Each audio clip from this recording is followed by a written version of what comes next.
আজকে আমি রোস্ট রান্না করলাম, দেখেন কেমন হলো আমার রোস্টটা রান্না করা। তো এখানে আমি কয়েকটা লেগ পিস নিয়েছি। এই লেগ পিসগুলো এখন আমি লবণ দিয়ে মেখে কিছুক্ষণের জন্য রেখে দেব। আর এদিকে আমি একটা মশলা রেডি করব রান্না করার জন্য। তো বন্ধুরা দেখেন আমি একটু মেখেই তারপর এটা রেখে দিয়ে আমি এদিকে মশলাটা রেডি করি। এখানে আমি একটা বাটি নিলাম আর একটা চামচ, যেহেতু মশলাগুলো এটাতেই আমি মাখবো। তো আদা রসুন বাটা নিছি, আলাদা আলাদাভাবে আমি গোলমরিচের জিরা বাটা নিছি, ধনিয়া বাটা নিছি, গোলমরিচ বাটা নিলাম, এরপর জয়ফল জয়ত্রী বাটা, গরম মশলা বাটা। আমি আজকে সব কিছু বাটা দিয়ে এই রোস্টটা রান্না করব। সব একে একে নিয়ে এর ভিতর টমেটোর সস দিয়ে দেব। আগে একটু মশলাগুলো ভালো করে মেখে নেই, তারপর এছাড়া পেঁয়াজ বাটা দিয়ে দেব। যেহেতু পেঁয়াজ বাটা দিলে মশলাটা ঘন হবে আর খেতেও ভালো লাগবে, তাই পেঁয়াজ বাটা দেব। আর পেস্টটা করে দেব, পেস্ট কাটা দেব না। তো অনেকে কি পেঁয়াজ কাটা দেন, তো আমি দেব না। তো এখন আমি সব একসাথে নিয়ে এখানে আমি কাঠবাদাম ব্যবহার করছি, তো অন্য মানে অল্প পরিমাণ ব্যবহার করছি, যেহেতু আমি অল্প রান্না করব এই জন্য। তো সব কিছু একসাথে একটু মেখে নিই। মেখে নেওয়ার পর এর ভিতরে একটু টমেটোর সস দিয়ে আবার মাখবো। মাখা হয়ে গেলে এখন আমি টমেটোর সস নেব। তো টমেটোর সস নিয়ে তারপর এটাকে আবার মেখে ভালো করে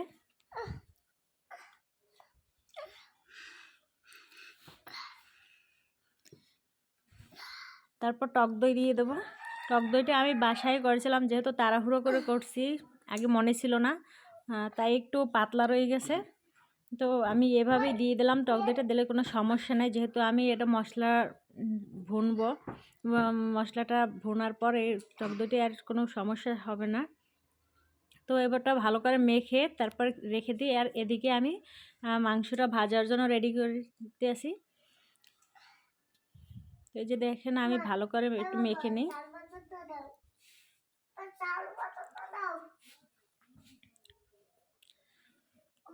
তো আমার এটা প্রায় মাখা হয়ে গেছে, তো এখন রেখে দেব। এদিকে আমি চুলায় আর একটা কড়াই বসিয়ে দিয়েছিলাম ভাজার জন্য মাংসটা। তো তেল দিয়ে দিলাম। মাংসটা আমি বেশি ভাজবো না, অল্প ভাজবো, তাহলে এটা খেতে ভালো লাগবে। তো বাচ্চারা ছোট, বেশি শক্ত হলে খাইতে পারবে না, তাই একটু অল্প ভাজবো। সব মাংসগুলো আমি দিয়ে দেই, এক এক করে সব দিয়ে দেবো। দিয়ে একটু হালকা বেশি বাদামি কালার করে ভাজবো না, হালকা ভাজবো, তাহলে খেতে ভালো লাগবে। অনেক সময় রোস্ট রান্না করলে না ভাজলেও হয়, মশলাটা কষিয়ে তার ভিতরে দিলেও হয়। তো এই যে দেখেন আমি হালকা করে ভাজছি, আমার ভাজা শেষ। এখন তুলে নেব সব এক এক করে। আর এর ভিতরে আমি পেস্তা করব, সব এক এক করে তুলে নিই।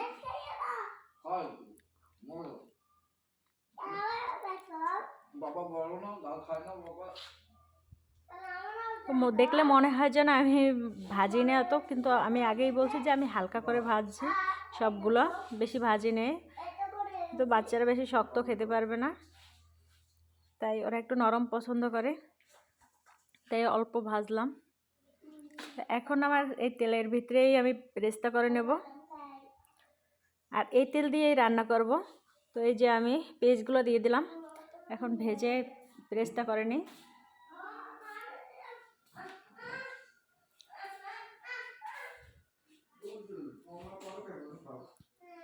আর একটু তেল দিয়ে দেবো, তেল একটু কম হয়ে গেছে, আর একটু তেল দিয়ে যে পেস্তাগুলো ভাজা হয়ে গেছে। তো একটু আমার বেশি ভাজা হয়েছে, যেহেতু চুলায় অনেক জাল চলছিল, তাই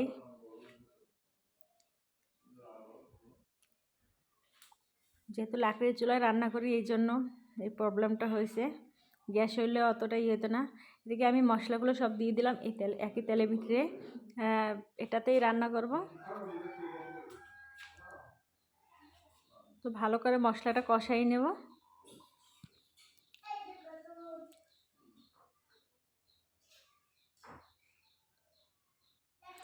ভালো করে মশলাটা কষাই নিই, তারপর মাংসগুলো দিয়ে দেব, দিয়ে একটু কষাবো, এরপর দুধ দিয়ে দেব। তো এখানে আমি অল্প একটু কষানোর জন্য দুধও ব্যবহার করতে পারেন চাইলে। আমি এখানে অল্প একটু পানি ব্যবহার করব।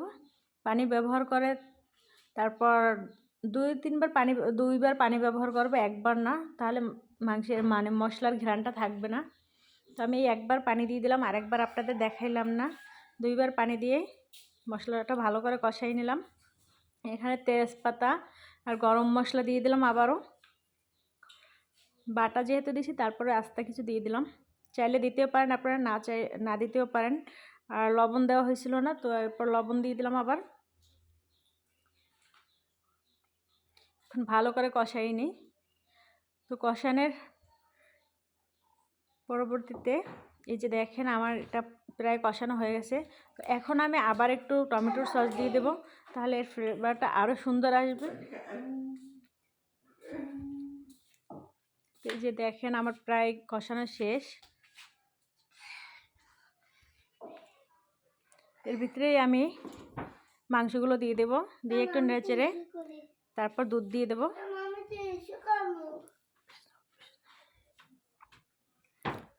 একটু ভালো করে কষাই নিয়ে আবার এখন দুধ দিয়ে দেব।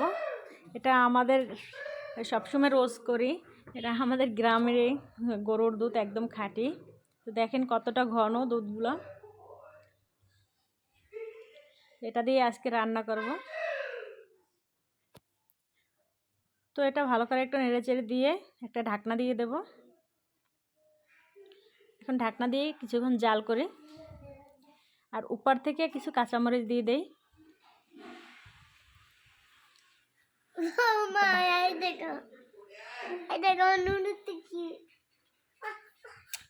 তো ঢাকনা দিয়ে দিলাম, এখন কিছুক্ষণ জাল করে নিই। জাল করে নেওয়ার পর তো আবার তুলে নিয়ে একটু চিনি দিয়ে দেবো। আপনারা চাইলে চিনি নাও দিতে পারেন, তো বাচ্চারা খাবে তাই আমি হালকা একটু চিনি দিয়ে দিলাম, তাহলে ওরা একটু মিষ্টি মিষ্টি লাগবে, খেতে ভালো মানে পছন্দ করবে। আর এদিকে মাংসটা আমার হয়ে গেছে, তো দেখেন। তো উঠানোর আগে আমি একটু ঘি দিয়ে দিলাম, তাহলে এর ফ্লেভারটা আরও সুন্দর আসবে আর খেতেও ভালো লাগবে।